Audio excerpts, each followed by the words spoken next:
Princess Cruises has a reputation for being the best cruise line in Alaska. But is it really? Well, we're back from our second sailing with Princess Cruises way up north and share all the details with you in our completely honest Princess Cruises Alaska Cruise Review up next.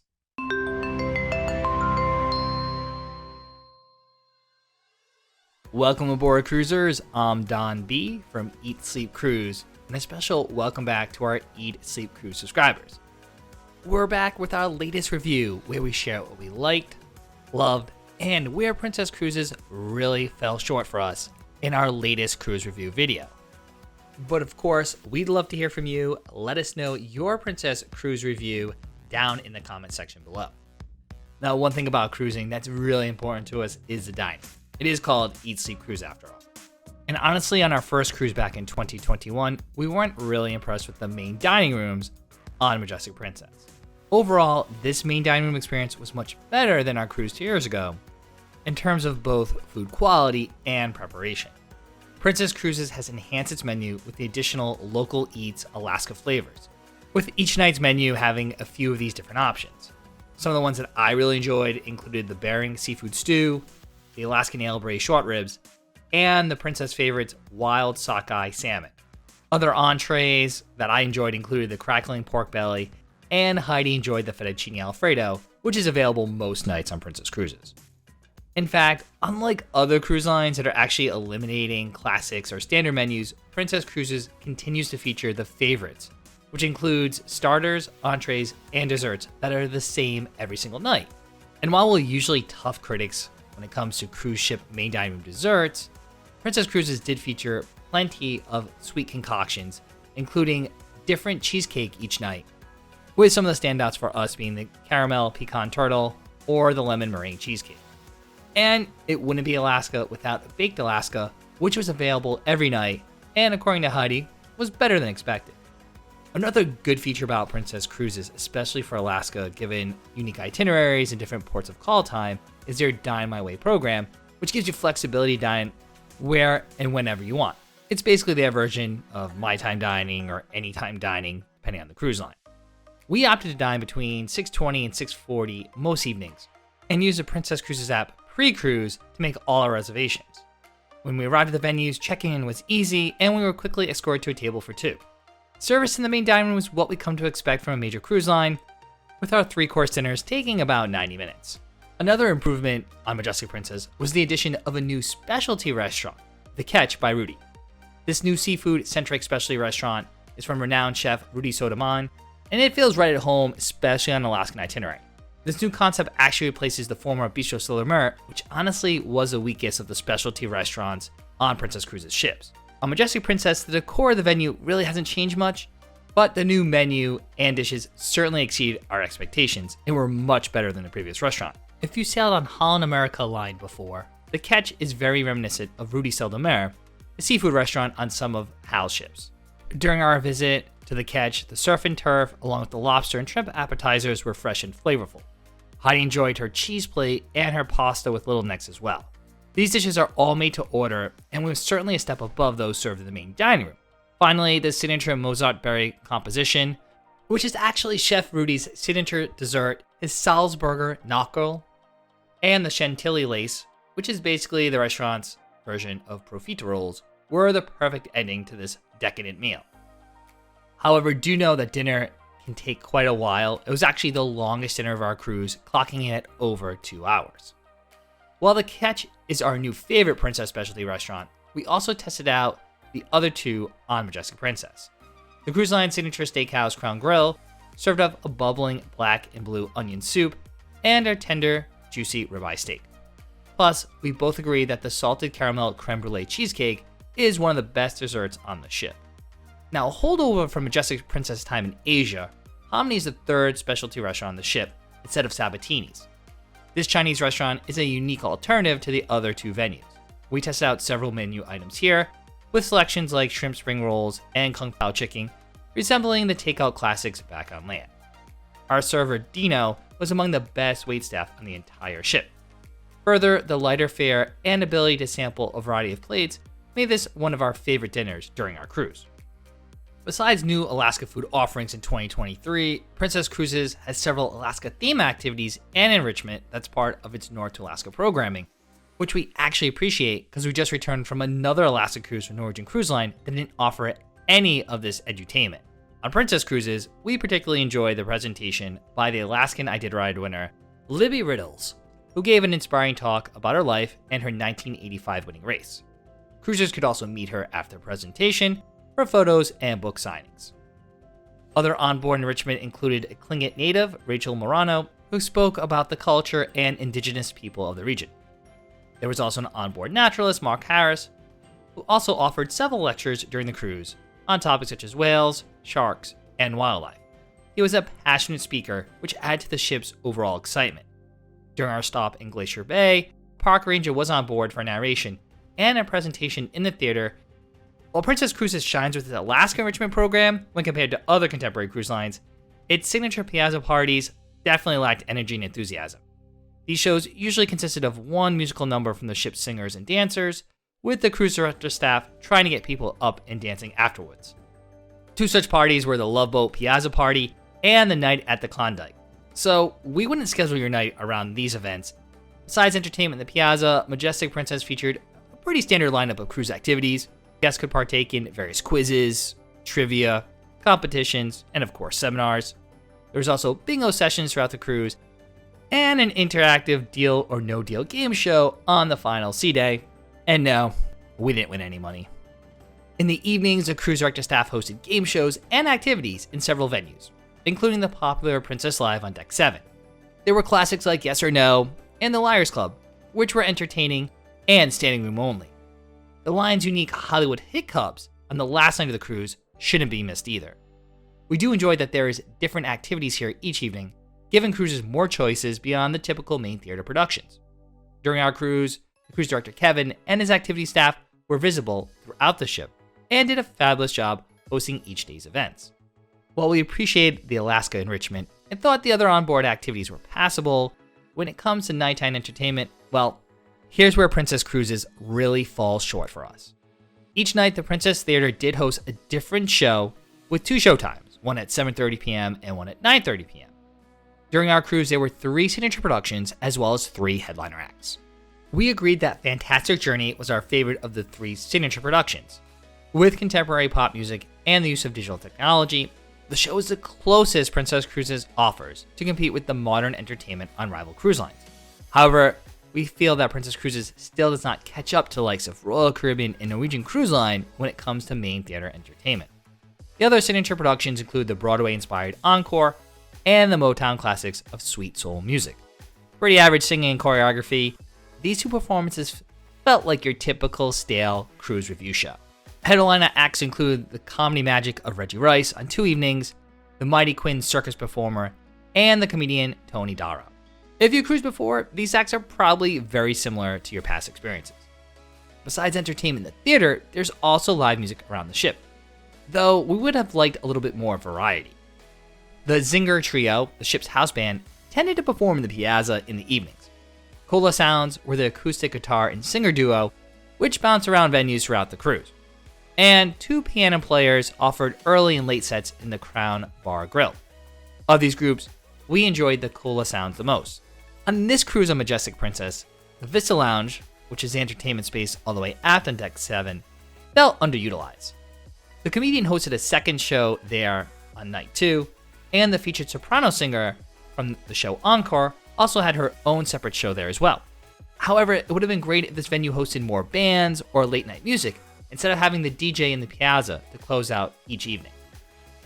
We were on the Voyage of the Glaciers one-way itinerary from Whittier, Alaska down to Vancouver, British Columbia. One reason we opted to go on this trip is this unique itinerary, which included stops not only at the Hubbard Glacier, but also Glacier Bay National Park. Now, we can't talk about other Princess cruise ships, but we can talk about the outdoor pool decks and viewing areas on Majestic Princess. We actually got lucky during this cruise because we had better than expected weather for a late May cruise. The temperatures hovered in the 50s and even crept up to the 60s with sunny afternoons most days. Of course, we always recommend, regardless of the time of year you go, that you pack a bathing suit when sailing to Alaska. There were a few brave souls in the outdoor pools, but the hot tubs throughout Deck 16 were in high demand. One deck above, on Deck 17, there's a sun deck, which was a popular spot during our sail into Glacier Bay. There was plenty of sun, Alaska-themed drinks, and even a Bloody Mary bar. And given this is a pretty large ship, we felt there was plenty of rail space for cruisers to walk around and find a spot of the outdoor decks to view all of the Alaskan wilderness. Along with the two main pools on Deck 16, there is also an indoor pool forward on Deck 17. With its bar and plenty of loungers, this means any day is a pool day. This solarium-like area is also home to the serene Hollywood Conservatory all the way forward. This venue is a great indoor observation space, especially for scenic cruising. In fact, it's the only public space with a forward view of the ship's bow.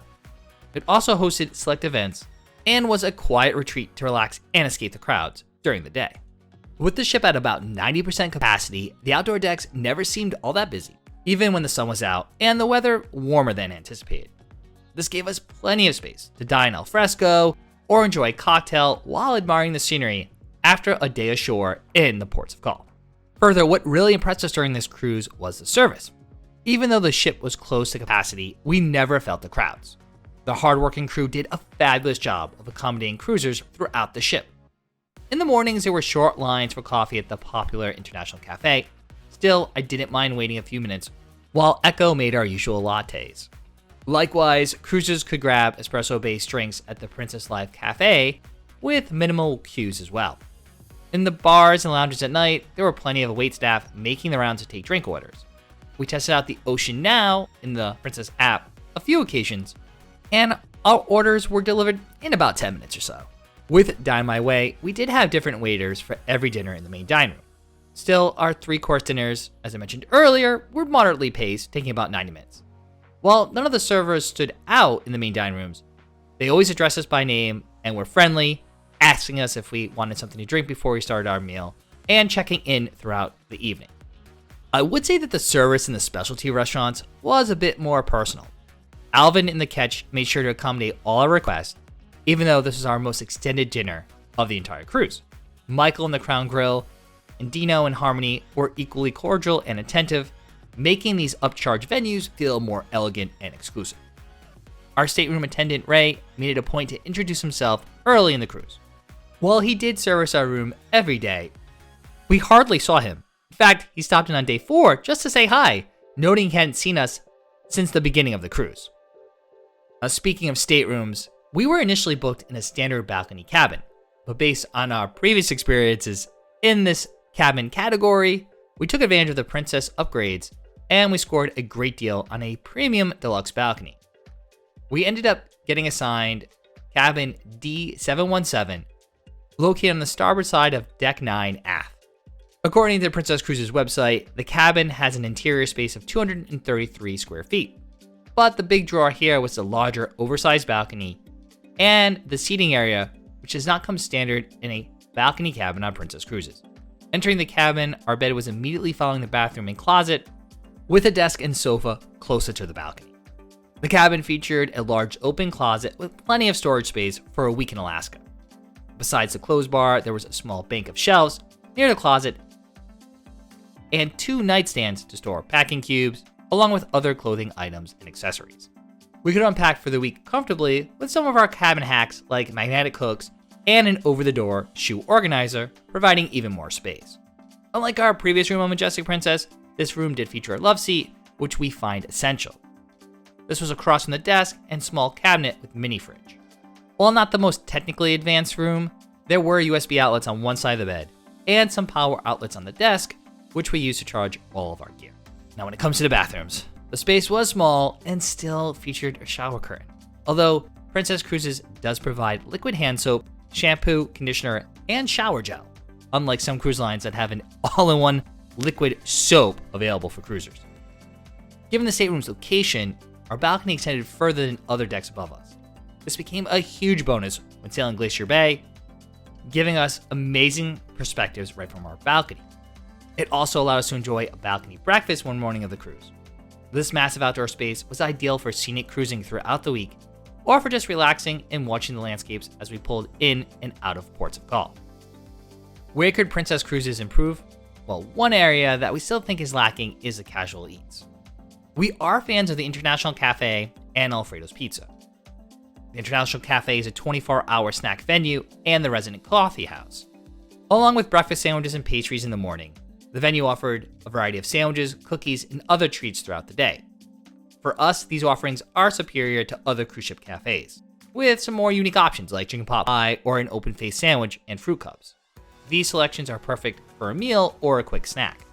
Of course, there's the casual pizzeria Alfredo's. Still, this ranks as the best pizza at sea, even with new entrants like Virgin Voyages coming in a close second.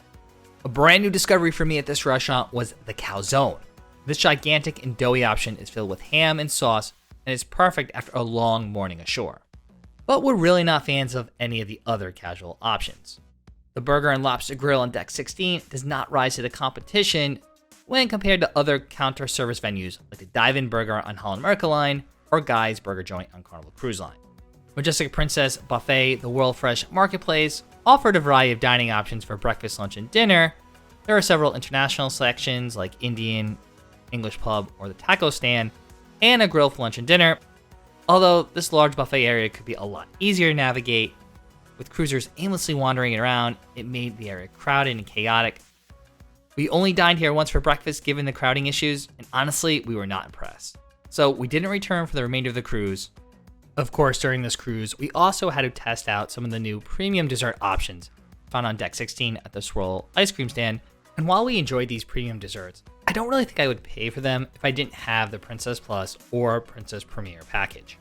When it comes to bars and lounges, Majestic Princess offered a variety of venues, which lacked theming, with only a few bars having signature cocktail menus. Plus, with the Ocean Now technology, cruisers can order drinks from an extensive list and have them delivered anywhere on the ship. So cruisers can get essentially any drink they want at any bar by ordering through the app. Of the bars with specialty menus, Heidi and I bounced around from Good Spirits on Deck 6 and the Crown Grill Bar on Deck 7. Along with an entertaining and informative mixology session, Good Spirits is home to tasty options like the Bangkok Mule and Key Lime Pie Martini. At the Crown Grill Bar, my go-to sidecar and Heidi's Cosmopolitan were our regular orders. We often found ourselves returning to this bar, close out the evening with some espresso martinis as well, as it was one of the few venues that was open past 11 p.m. Other indoor bars include the Piazza Bar and Vine Wines Bar on Deck 5 and Ocean Terrace on Deck 7.